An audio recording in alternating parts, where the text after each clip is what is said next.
Meerpet municipal corporation mayor Durga Deepulal Chauhan ఆధ్వర్యంలో సర్వసభ్య సమావేశం నిర్వహించారు। ఈ కార్యక్రమానికి రాష్ట్ర విద్యాశాఖ మంత్రి సబితా ఇంద్రారెడ్డి ముఖ్య అతిథిగా హాజరై మీర్పేట్ మున్సిపల్ కార్పొరేషన్లోని ప్రతి డివిజన్ సమస్యను అడిగి తెలుసుకున్నారు। ఈ సందర్భంగా మంత్రి సబితారెడ్డి మీర్పేట్ మున్సిపల్ కార్పొరేషన్ ప్రజలకు తీపి కబురు అందించారు। గ్రామ పంచాయతీగా ఉన్నప్పుడు ఏ విధంగా అయితే ట్యాక్స్ వసూలు చేశారో అదే పాత పద్ధతి ప్రకారం ఇంటి ట్యాక్స్లను వసూలు చేయాలంటూ ముఖ్యమంత్రి కేసీఆర్ నిర్ణయించారని పేర్కొన్నారు। మీర్పేట్ కార్పొరేషన్ ప్రజల తరపున ముఖ్యమంత్రి కేసీఆర్ కు మంత్రి ధన్యవాదాలు తెలిపారు। అనంతరం ఎజెండా అంశాలపై చర్చించి ఆమోదముద్ర వేశారు। అందరు కార్పొరేటర్లు కూడా అటెండ్ అయ్యి ఫలప్రదంగా డిస్కషన్స్ చేశారు। వాళ్ళందరూ కూడా అభినందనలు।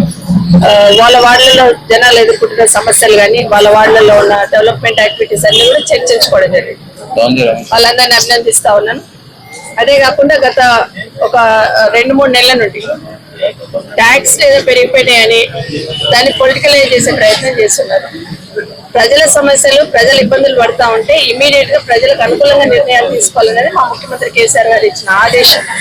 వారి ఆదేశంతో గౌరవ మంత్రి గారు కేటీఆర్ గారి దృష్టికి తీసుకెళ్ళినప్పుడు కార్పొరేషన్ గ్రామ పంచాయతీకి వెళ్ళి మున్సిపల్ అయినప్పుడు ఏ ట్యాక్స్ అయితే ఉన్నాయో ఆ ట్యాక్స్ తీసుకోమని డిసైడ్ చేస్తున్నారు। గౌరవ ముఖ్యమంత్రి గారు ప్రత్యేకంగా ధన్యవాదాలు। అందరికీ కూడా ప్రజలందరూ కూడా తెలవాల్సింది ఏంటంటే ఈ మధ్య ఒక 2-3 నెలల నుండి అందులో గ్రామ పంచాయతీ ఉన్నప్పుడు తీసుకున్న నిర్ణయంతో ఆటోమేటిక్ గా వీళ్ళు అప్గ్రేడ్ చేస్తూ పంపించున్నారు। అట్లాంటిది లేకుండా గ్రామ పంచాయతీ నుండి మున్సిపల్ అయినప్పుడు ఏ ట్యాక్స్లు అయితే ఉన్నాయో అవే ట్యాక్స్ ఈరోజు మీర్పేట కానీ బడపేట కానీ వసూలు చేయడం జరుగుతుంది మున్సిపాలిటీస్ ఎక్కడ కాబట్టి అనవసరమైన ఆందోళనలకో లేకపోతే అనవసరమైన ఆలోచనలతోనూ పనిచేయడం ఒకసారి రిక్వెస్ట్ చేస్తా ఉన్నాను। అదే కాకుండా డెవలప్మెంట్ సంబంధించి కూడా వాటన్నిటి కూడా ఎక్కడెక్కడైతే రోడ్లు అవన్నీ ఉన్నాయో అవన్నీ చేయమని చెప్పినారు వాటన్నిటిని తీసుకోవడం జరుగుతుంది।